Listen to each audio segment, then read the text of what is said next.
This is Sportscentre. Hey, I'm Marissa Roberto, and this is Digital Sportscentre presented by Montana's Barbecue and Bar. And we're still out here in the Big Easy ahead of Super Bowl 59, and we're going to get to that shortly. But we got to start with deadline day in the association, where the action ramped up again overnight with massive deals. The Raps got on the action with a surprising move, acquiring enigmatic forward Brandon Ingram from the Pelicans, in exchange for Bruce Brown, Kelly Olynyk, their 2026 first-rounder from Indy, and a second-round pick. Now, Ingram has been much maligned for his inability to stay on the court and affect winning. He's missed the majority of the season with an ankle sprain, and is currently still on the injured list. He's only played more than 64 games once in his career. That was back in his rookie season. And he's only won 2 playoff games in his career. However, he is a pure scorer, who's averaged over 20 points per game in each of the last 6 seasons. If and when he's able to get on the court, he makes for an intriguing fit with Toronto's young core of Scotty Barnes, RJ Barrett, and Emmanuel Quickley. However, he is a free agent at the end of the year, and some Raps fans are questioning the move in a rebuilding year. Maybe we need to trust Masai and Bobby on this buy low move. Meanwhile, the West continues to load up, as the Jimmy Butler saga has finally come to an end in Miami. Butler finally got his wish granted by Pat Riley, ending a bitter public feud that has gone on for months. The Heat dealt the ordinary superstar to the Golden State Warriors in a blockbuster 4-team deal that sees Canadian Andrew Wiggins and a first-round pick as their primary return. And while Shams officially broke the trade, this fan actually got to cosplay as Shams in real life, breaking the trade live to the Heat bench. We got Kyle Anderson, Dennis Schroeder, and Andrew Wiggins. Okay. We robbed them. First round pick, protected. Okay, I'm gonna look it up right now. Like, right next to No, they didn't give out the year. No. Looking it up. Wait, are you kidding? I swear to God. Butler agreed to a 2-year, $121 million extension with the Dubs through 2026-2027 as a new Big Three emerges in G-State. He's teaming up with Steph Curry and Draymond Green. Now, the trade frenzy really got going last weekend with a stunning trade of Luka to LA. And the Lakers weren't done there. They filled their hole at center with a young and promising big man from Charlotte, Mark Williams. He's having a breakout season, averaging over 15 points and nearly 10 boards a game. Speaking of Davis, he might be able to return from his abdominal injury tonight and make his Mavs debut against the defending champs in a finals rematch. And you can catch that right here on TSN at 7:30 Eastern on TSN 3. Over in the NHL, we got 4 Canadian teams in action tonight. The Leafs are continuing their western swing in Seattle, taking on the Kraken. They picked up a big win over Calgary in their last game, thanks largely to the heroics of William Nylander, who found the back of the net 3 times. It was just the second hat trick of his career. Quinn Stanley came 8 years to the day after his first. With 3 more goals Tuesday, William is up to second in the league in goal scoring, and we can expect his scoring to continue tonight, as Nylander as well as Matthews and Marner seem to love to play the Kraken. All 3 have scored more than a point per game against Seattle in their careers, and considering the Leafs have also never lost a game in Seattle, they should have a great chance to pick up 2 points. But Toronto is not the only Ontario team in action, as the Sens are also gearing up for their second matchup with the Lightning this week. Ottawa dropped their last matchup, 4-3, ending their 5-game winning streak. And while it was a tough loss, it does not take away from how great the Sens have been of late. Less than a month ago, Ottawa was 7th in the division, but now find themselves in 3rd and just 5 points at a first. And considering they've been without their starting goalie Linus Ullmark for all but 1 game in this stretch, it is very impressive. But the Sens cannot take their foot off the gas, as they've got multiple teams close behind them in the standings. Another regulation loss in Tampa would see the Bolts leapfrog them and take 3rd in the Atlantic, bumping Ottawa down to a wildcard spot. And considering how competitive it is in the East right now, that's not a place Ottawa wants to be. So the Sens should be very motivated to stay hot and keep their position in the division. TSN has you covered in both the Leafs and Sens regions, and you don't want to miss either one.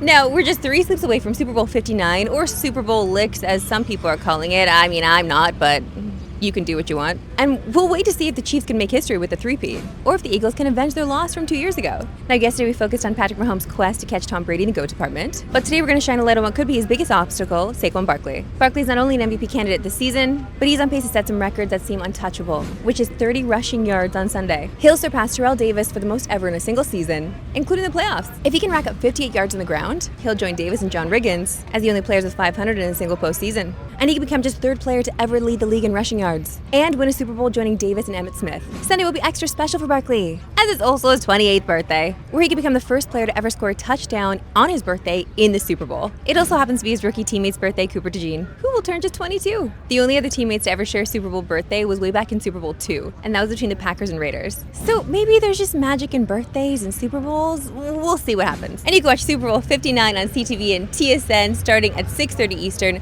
3:30 Pacific, but if you're in the mood for an epic pregame, you can tune in at 2 p.m. Last year, I had the pleasure of meeting Paisan Sean Stellato, the gangsta himself, and got to run into him again this time on Radio Row. So here he is, talking about the most important thing we could possibly talk about, Pasta. Last time we discussed, pasta types, obviously food. You mentioned your wife's chicken cutlets. We talked about the food that we enjoy as Italians, okay? But I want to tie this into football a little bit more, if we can. Definitely. I want to compare quarterbacks to pasta types. Okay. Do you think you can do that? Yeah. What Okay. is the most? What's the best pasta? Well, okay, so because I want to know who's your top then. Like, let's say Patrick Mahomes, what kind of pasta would he be? Yeah. I was. Are we ready to roll? Yeah. Patrick Mahomes probably spaghetti. Okay, just your basic, it's always good. Yeah. Okay, fair enough. As long as it's done al dente, we're happy. Yeah, I think that's fair to say. Okay, that was, I guess, a biased take on my part. Okay, what would we say? Let's go Jalen Hurts. Jalen Hurts, I would say linguine. Linguine, okay, why? You know what? I think linguine can be versatile, Yeah. and Jalen can run and throw. Okay, fair enough. What about our boy, very sweet Josh Allen? Josh Allen. You know what? I think penne Okay. would be for Josh. I mean, you know what you're going to get. Consistency. That's why you know a lot of times we're selective on what restaurants we go to because That's right. we know what we're going to get. Huge Josh Allen fan. Very talented. I can't get into officiating, but You know what? Neither can I. hey, you know what? It's all good though. Okay, Joe Burrow. Joe Burrow. I'd say Angel here. Ooh, okay. Now, this is an interesting choice. Yeah, you know, Joe is one thing I say. Joe was great at LSU. Yeah. I mean, he had a lot of success. I mean, he probably had his career year this year, and they don't make the playoffs. Which I think if they got in the playoffs this year, Yep. they were going to be a hard team to beat. Yep. But I think that a lot of people love it, and I think Joe has a lot of love out there. Okay, Lamar. Lamar, man, I mean, Lamar is like an alien. I don't know. I mean, he's so unique and talented. He's like a action hero in one. Yeah, Just yeah. seeing how he plays, but I don't know. I don't know really. Can we do like a lasagna for him? Like Yeah, what? I would say lasagna for Okay, Lamar because okay. you know what, lasagna is great, Yeah. and it can be made in different ways. That's true. You know, you got your beef or your chicken or whatever, and it's very extremely versatile dish. Oh, yeah. And Lamar is very versatile. No, we can't end this without talking about your boy DeVito. Yeah, DeVito's my favorite dish that I would go to. I mean, I love raviolis. I just think the consistency of it, Yep. fan favorite, and I just think that's raviolis are the pasta for the people, Hell yes. and I think Tommy is the pasta. He is the quarterback for the people. Not only is talented, he's climbed a very unorthodox way, Yep. and he's a folk hero in New York. And I'm excited to see where it goes for him. He's in the lab grinding, working hard, and prepping up for 25. Big season coming. So does that mean he's got some veal in there, or he's got some ricotta in there? I'm gonna say regatta. Okay. Yeah, I would say because I don't think he's a big veal guy. Okay, fair enough. Fair enough. No, to each his own. And I also love a ricotta, so thank you for this. Shout out again to my cooch. We'll see you next year, maybe, bud.